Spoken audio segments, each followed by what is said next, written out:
നമ്മെ സ്നേഹിച്ച നമ്മുടെ ദൈവത്തിന് നന്ദി പറഞ്ഞുകൊണ്ട് ഈ തിരുകർമ്മങ്ങളിലേക്ക് പ്രവേശിക്കാം. ഇന്നത്തെ ദിവസം നമ്മളോടുകൂടെ ബഹുമാനപ്പെട്ട മരിയ സിസ്റ്ററുണ്ട്.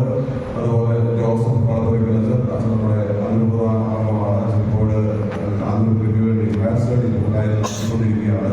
ഈ കോളേജിൽ നമ്മളെ സഹായിക്കുവാനായിട്ട് അച്ഛൻ ഉണ്ടായിരിക്കും. അച്ഛൻ്റെ സഹോദരൻ വർഗീസ് കളപ്പുരയ്ക്ക് നമ്മുടെ രൂപതയിൽ ശുശ്രൂഷ ചെയ്യുന്നുണ്ട്.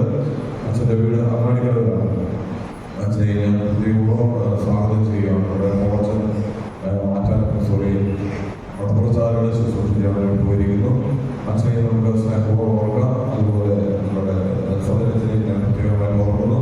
ഈ പൗരോഹിത്യ സ്ഥാപന ദിവസത്തിൽ പൗരോഹിത്യത്തിൽ മംഗളം പ്രിയപ്പെട്ട എല്ലാ വൈദികർക്കും, പ്രത്യേകിച്ച് നമ്മുടെ ഇടവകയിൽ നമുക്ക് ശുശ്രൂഷ ചെയ്തു പോയിട്ടുള്ള എല്ലാ വൈദികരെയും സ്നേഹപൂർവ്വം നമുക്ക് ഓർക്കാം. അതുപോലെ നമുക്കൊക്കെ മാമോദീസ നൽകിയ വൈദികർ, അവരെയും നമുക്ക് ഒരു വർഷത്തിൽ ഓർമ്മയുണ്ടാവില്ല, സമർപ്പിക്കരുത്. അവരെയൊക്കെ നമുക്ക് ഓർത്ത് പ്രാർത്ഥിക്കാം. നമ്മുടെ ഇടവകയിലെ ശുശ്രൂഷ ചെയ്ത് കടന്നുപോയ മുഴുവൻ വൈദികരെയും നമുക്ക് ഓർക്കുകയും പ്രാർത്ഥിക്കുകയും ചെയ്യാം. നല്ല ദൈവം നമുക്ക് നൽകിയ എല്ലാ അനുഗ്രഹങ്ങളിലും നന്ദി പറഞ്ഞുകൊണ്ട് ഒപ്പം പ്രത്യേകിച്ച് മരണം പോലെ നമ്മളിൽ വേർപെട്ട് വീഴുമ്പോൾ, പ്രത്യേകിച്ച് കഴിഞ്ഞ വർഷം കഴിഞ്ഞ ദിവസമായി ശേഷത്തിലേക്ക് മരണം പോലെ നമ്മുടെ ഇടവകയുമായി കഴിയുന്നവരേക്ക് ഓർക്കാം, പ്രാർത്ഥിക്കാം. നല്ല ദൈവം എല്ലാവരെയും അനുഗ്രഹിക്കുന്നു.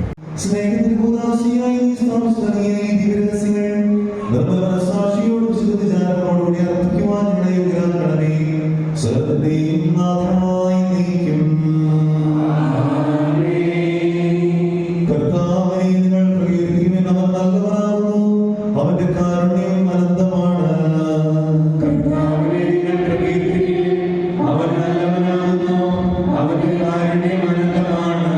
മഹോന്നതനായ ദൈവത്തെ പ്രകീർത്തിക്കുവിൻ, അവന്റെ കാരുണ്യം അനന്തമാണ്.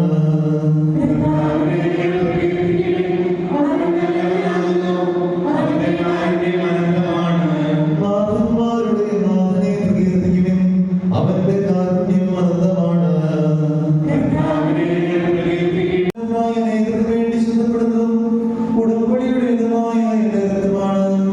ഞാൻ നിങ്ങളോട് പറയുന്നു, എന്റെ പിതാവിന്റെ രാജ്യത്തിൽ നിങ്ങളോടൊത്ത് നവമായി ഇത് പാനം ചെയ്യുന്ന ദിവസം വരെ മുദ്രയുടെ ഫലത്തിൽ നിന്ന് ഞാൻ വീണ്ടും കൊടുക്കുകയില്ല.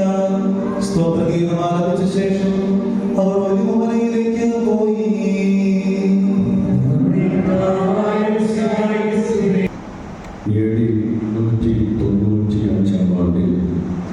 നടന്ന ഒരു സംഭവം ലിഡാക്കെ അപ്പോസ്തലരും എന്ന ഗ്രന്ഥത്തിൽ രേഖപ്പെടുത്തിയിട്ടുണ്ട്.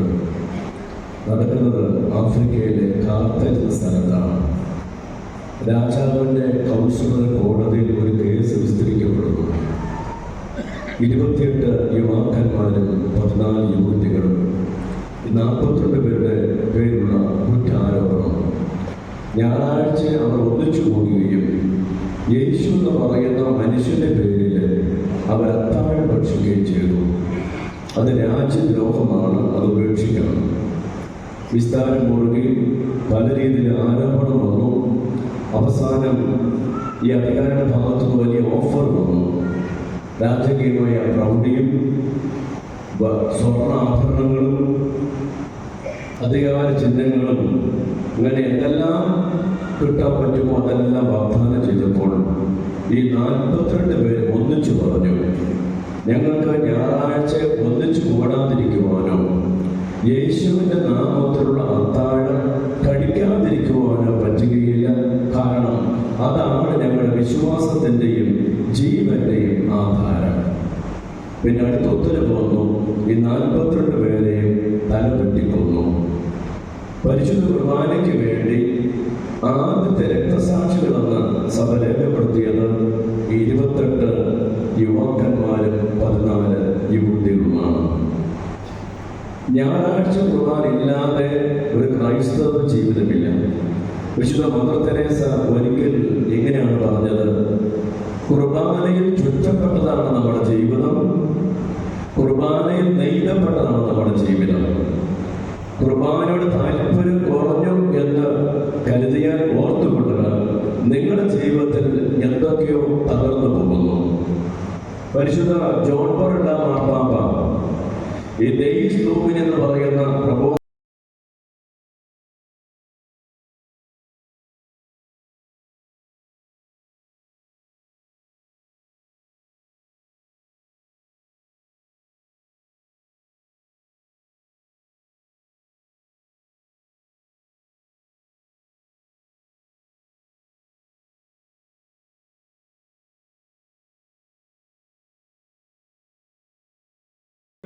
പൗരോഹിത്യ രീതി ഈശോയിൽ ആരംഭമൊരുക്കുകയാണ്.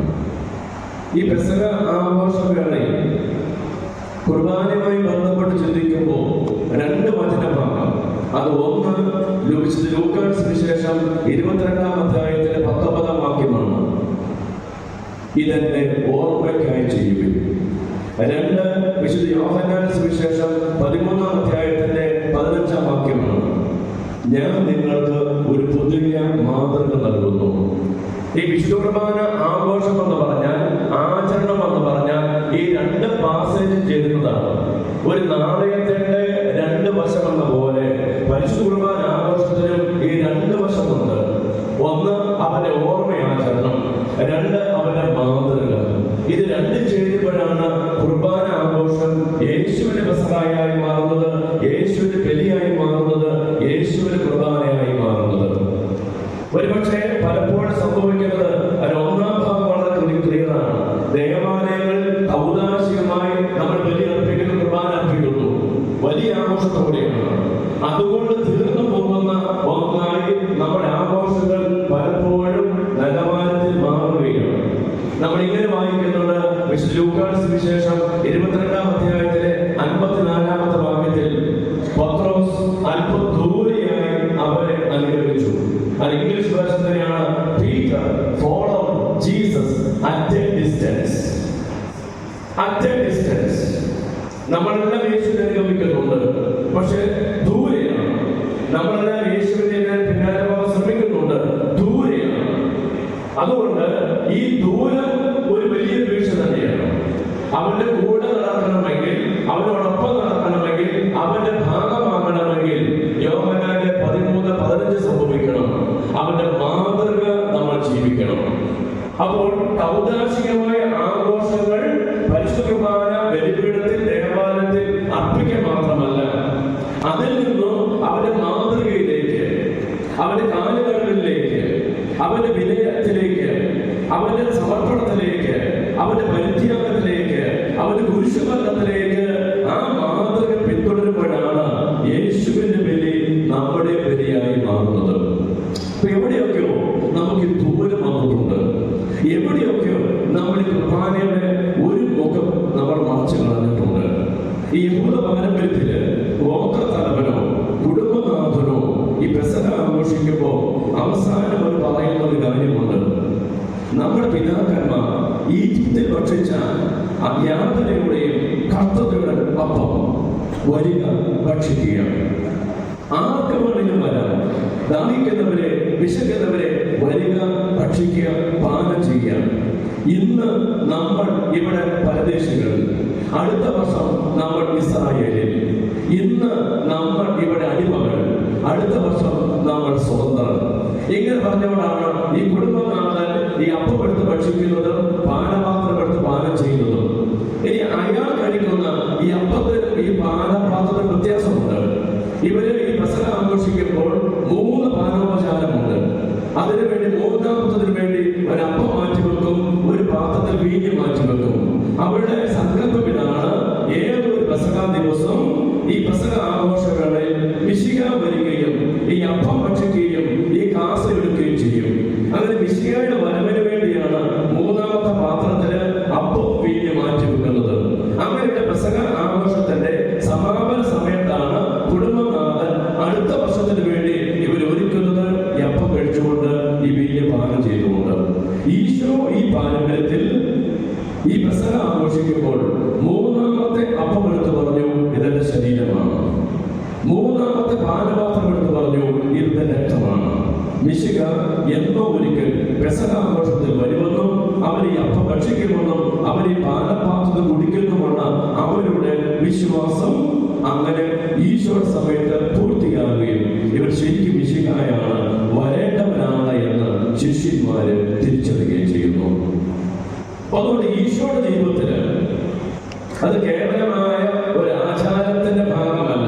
ഞാൻ സൂചിപ്പിച്ചതുപോലെ കാലുകളുടെ രൂപയിലേക്ക് ആ സന്ധ്യാസമയത്ത് ഈ 12 മുമ്പിൽ മുട്ടുകുത്തിടണമെങ്കിൽ, കാല് കഴുകണമെങ്കിൽ അവന്റെ ഉള്ളിലെ സ്നേഹത്തിന്റെ ആഴമത്രയാണ്. അതുകൊണ്ട് യോഹന്നാൻ എഴുതി, തനിക്കുള്ളവരെ അവർ സ്നേഹിച്ചു, അവസാനം അവർ സ്നേഹിച്ചു. നമ്മുടെ ഉള്ളിൽ ഈ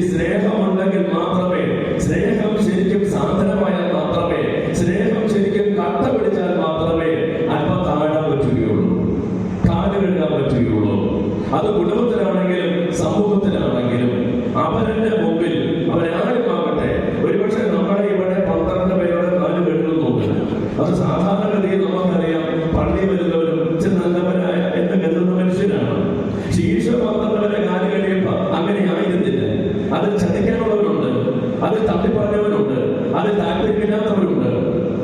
അപ്പൊ ഇത് പ്രകടമായ വ്യത്യാസമാണ്. ഞാൻ ആരുടെ കാല് കഴുകുന്നു, എനിക്ക് പ്രിയപ്പെട്ടവരുടെ, എനിക്ക് ഇഷ്ടപ്പെട്ടവരുടെ ഞാൻ പറഞ്ഞ അനുസരിക്കുന്നത് കാല് കഴുകുക, വീട്ടിൽ നടക്കും. എന്നാൽ എന്റെ മേലെ കുതികാൽ വെക്കുന്നവൻ, എന്നെ ചതിക്കുന്നയാള്, എന്നെ വഞ്ചിക്കുന്നയാള്, എന്നെ തള്ളിപ്പറയുന്ന ആള്, എന്നെ ഉപദ്രവിക്കുന്നയാള്, അയാളുടെ മുമ്പിൽ എനിക്ക് മുട്ടുകുത്താൻ പറ്റുന്നുണ്ടോ? അയാളുടെ മുമ്പിൽ എനിക്ക് കാല് കഴുകാൻ പറ്റുന്നുണ്ടോ? അതുകൊണ്ട് ഈ രണ്ട് സംഭവവും താമസിക മാത്രമല്ല, ഈ ഒരു മാതൃകയോടെ ചെയ്യുമ്പോഴാണ് ക്രിസ്തീയ വിശ്വാസം ലോകത്തിന്റെ മുമ്പിൽ ഉയർത്തപ്പെട്ട ദീപമായി തീരുന്നത്. ഈ രണ്ട് സംഭവങ്ങളും, ഈ രണ്ട് ഭാഗങ്ങളും ഈ റെയിൽ പോലെ ഭാരതനായിട്ട് ഒരിക്കലും മുട്ടാതെ പോകേണ്ട കാര്യങ്ങളല്ല. ഇതാണ് നമ്മുടെ പ്രശ്നം. പള്ളിമരമുണ്ട്, ആഘോഷമായി പങ്കാളിത്തമുണ്ട്, കുർബാന സ്വീകരണമുണ്ട്. പുറത്തേക്ക് ഇറങ്ങുമ്പോൾ നമ്മൾ എന്ത് മാതൃകയാണ് ജീവിക്കുന്നത്?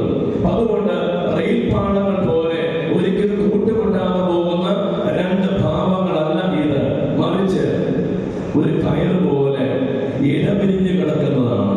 ഒന്നിനോടൊന്ന് ചേർന്ന് പരസ്പരം ബന്ധിതമായ ഒന്നാണ് വിശ്വാസ ജീവിതത്തിലെ ഈ മാതൃകയും ഈ കൗതാശികമായ ഓർമ്മപ്പെടുത്തലും ഓർമ്മയാഘോഷവും.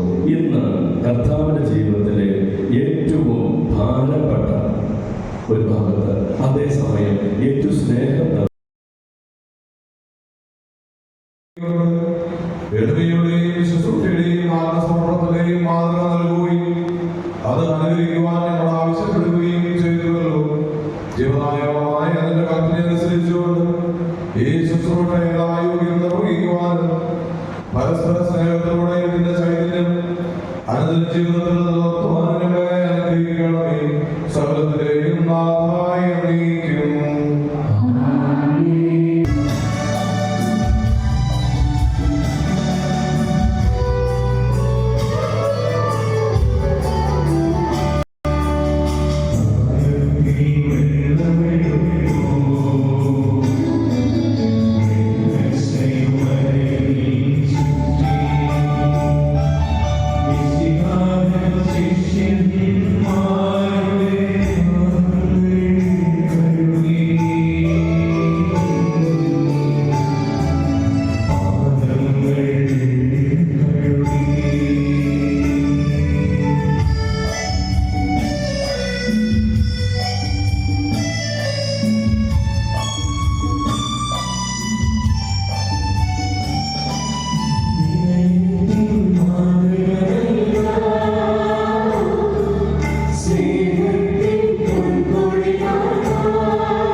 തുടരുന്നതാണ് ഈ ദിവസത്തിന്റെ